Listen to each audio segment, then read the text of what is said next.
Assalamualaikum warahmatullahi wabarakatuh. Perkenalkan, kami dari kelompok Mas Java. Di sini kami akan melakukan presentasi terkait proses desain UI yang telah kami lakukan, mulai dari step 1 hingga step 9. Sebelumnya, izinkan kami memperkenalkan diri terlebih dahulu. Perkenalkan, nama saya Muhammad Rabi Danan Nugroho dengan NIM 1030123300014.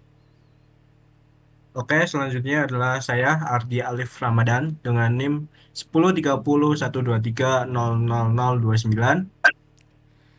Oke, perkenalkan nama saya Bayu Satribo dengan NIM 103012330536. Perkenalkan, nama saya Serius Hendi dengan NIM 103012330308. Pada step 1 memahami pengguna yang kami lakukan, melalui analisis internal dan survei pengguna, kami menemukan bahwa masalah utama terletak pada desain antarmuka yang tidak user-friendly, kesulitan dalam penggunaan fitur pencarian lanjutan, serta masalah kinerja sistem seperti loading yang lama. Kemudian, temuan dari survei menunjukkan bahwa mayoritas pengguna merasa interface kurang menarik dan membingungkan, serta kesulitan dalam menemukan informasi yang relevan. Saran-saran dari pengguna antara lain mencakup perbaikan tampilan, peningkatan kecepatan sistem, serta penambahan fitur sosial seperti forum rekomendasi bacaan. Berdasarkan hasil analisis ini, kami mengembangkan user persona yang dilakukan untuk membantu tim desain memahami lebih baik kebutuhan dan tantangan yang dihadapi oleh pengguna. Adapun persona-persona yang telah kami buat, yaitu yang pertama, Budiono Siregar sebagai mahasiswa, yang di sini merupakan persona primer. Kemudian persona yang kedua yaitu Firman Syahputra, yang berstatus sebagai staf perpustakaan dan merupakan secondary persona atau persona sekunder. Kemudian pada step 2 memahami fungsi bisnis, kami menemukan bahwa ada proses bisnis utama yaitu login SSO, pencarian buku, pencarian detail dengan advanced search, mengakses e-publications, melihat informasi perpustakaan, pengajuan jadwal kelas literasi, reservasi ruang, berinteraksi dengan pustakawan dan staf, mengelola publikasi karya ilmiah, berinteraksi dengan chatbot AI, dan mengakses FAQ. Adapun flowchart dari proses bisnis pada website openlibrary.com yaitu sebagai berikut.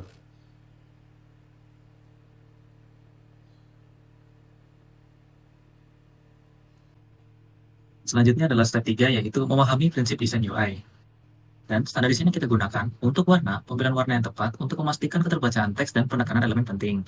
Untuk topografi, penggunaan font yang jelas dan ukuran yang sesuai untuk memudahkan pembacaan.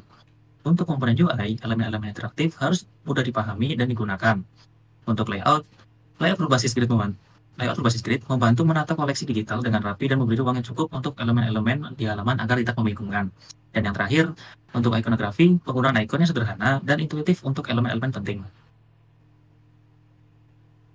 Berikut merupakan wireframe dari homepage. Dan selanjutnya wireframe dari reservasi ruangan dan publikasi dokumen. Untuk step 4, yaitu membangun menu sistem dan skema navigasi. Dan untuk yang berubah dari desain yang kita buat, yaitu merapikan tata letak menu dan ukuran font agar mudah dibaca dan ya dilihat. Lanjut. Nah, untuk bagian search bar ini, kita merubah tampilannya supaya lebih simpel dan mudah digunakan. Dan untuk bagian advanced search, kita buat logo itu sebelah kanan. Tolong Arya ditunjukin itu bagian kanan untuk menampilkan pop-up advanced searching. Lanjut. Dan berikut halaman reservasi ruangan. Sidebar yang di sebelah kiri kita ubah menjadi top menu.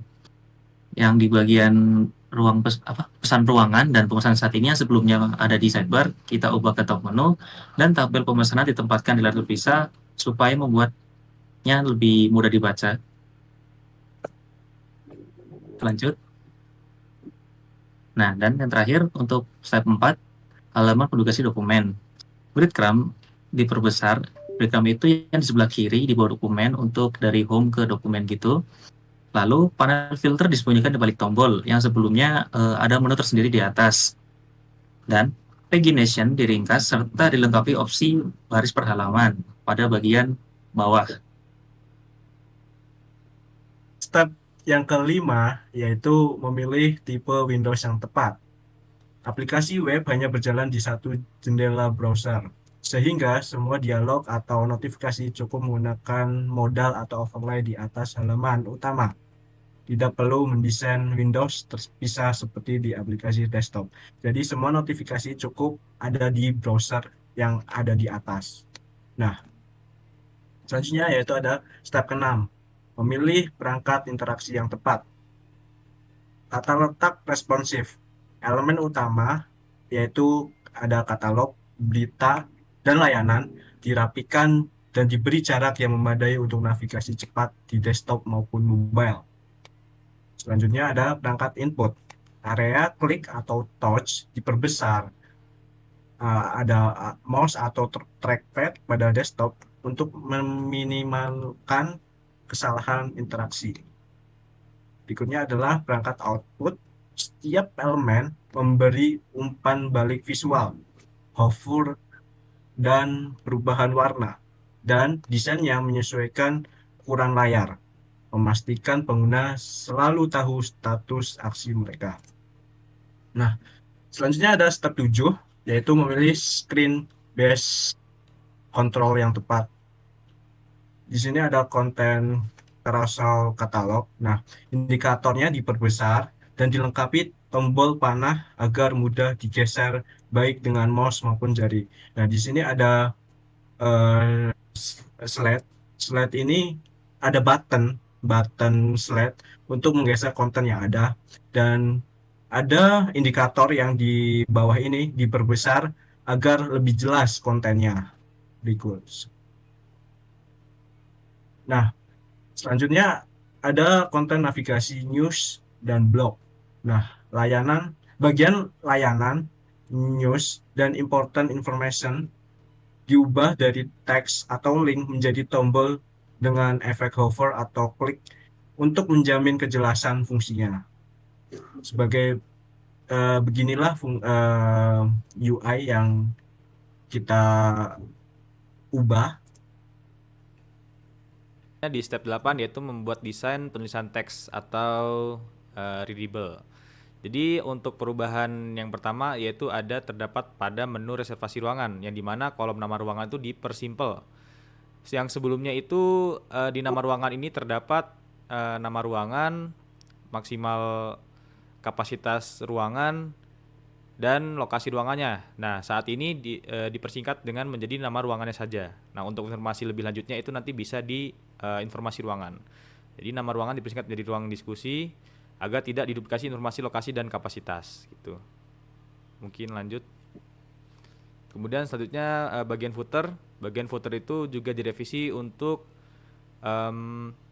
memudahkan pengguna untuk membaca isi konten dari footer. Jadi kami merevisinya dengan cara yaitu memberikan jarak antar blok ditambah dengan teks panjang seperti waktu operasional itu dia diganti dengan icon jam di sini. Dan kemudian kami menciptakan tampilan yang lebih rapih dan modern gitu. Oke, lanjut. Selanjutnya step 9 yaitu membuat perancangan feedback dan guidance. Nah, di sini kami menerapkan perubahan pada drop-down filter lokasi, perpustakaan, dan tanggal, yang dimana di desain sebelumnya yaitu untuk pilih lokasi perpustakaan dan pilih tanggal ini ada terdapat teks di samping tombolnya, dan saat ini diubah menjadi placeholder. Nah, yang dimana ini dapat memudahkan pengguna untuk memahami fungsi tanpa teks terpisah gitu. Jadi ketika kita ingin memakai filternya, kita tinggal klik pilih lokasi perpustakaan, dan ketika ingin filter tanggal maka tinggal klik pilih tanggal gitu. Oke, lanjut. Nah, kemudian di sini kami menerapkan perubahan indikator loader, yang dimana kami menambahkan animasi loading untuk memberitahu pengguna bahwa sistem sedang memproses permintaan. Nah, untuk di desain sebelumnya itu tidak ada indikator loader, jadi ketika setelah selesai melakukan interaksi, kita tidak tahu apa yang terjadi, apakah datanya berhasil di loading atau tidak, itu tidak ada indikatornya gitu. Mungkin lanjut. Oke, selanjutnya di sini kita menerapkan alert error yang dimana di sini itu menampilkan pesan kesalahan dengan jelas.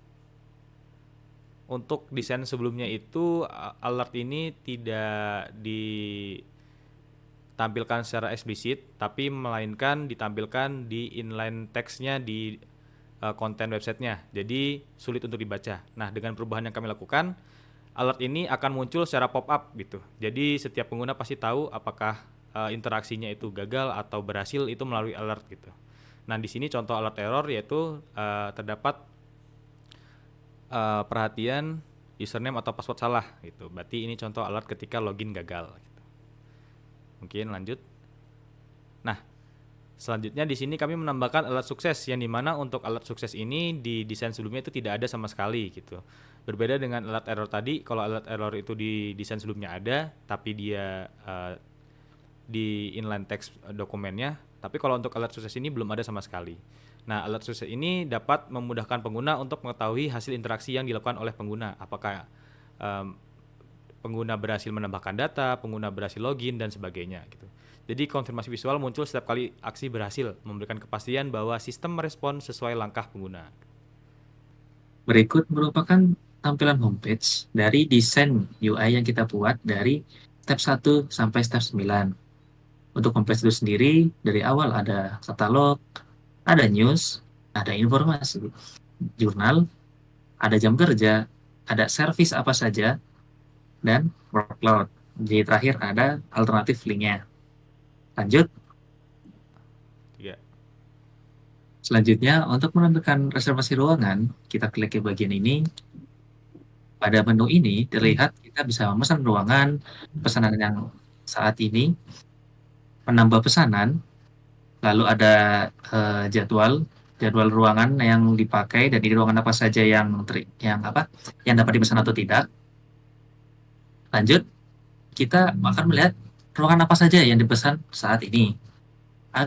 Tadi ada tampilan loadingnya, dan ini adalah tampilan ruangan apa saja yang sedang dipesan.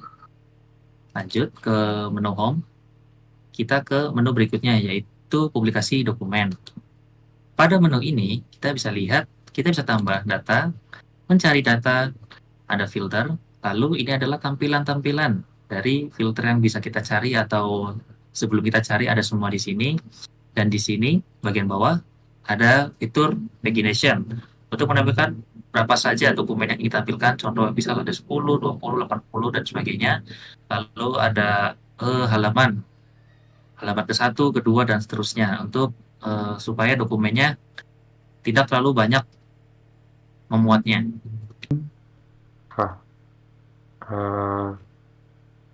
Oke. Sekian presentasi dari kelompok kami. Mohon maaf apabila terdapat kekurangan atau kesalahan dalam presentasi kami. Sekian, terima kasih. Wassalamualaikum warahmatullahi wabarakatuh. Waalaikumsalam. Warahmatullahi wabarakatuh.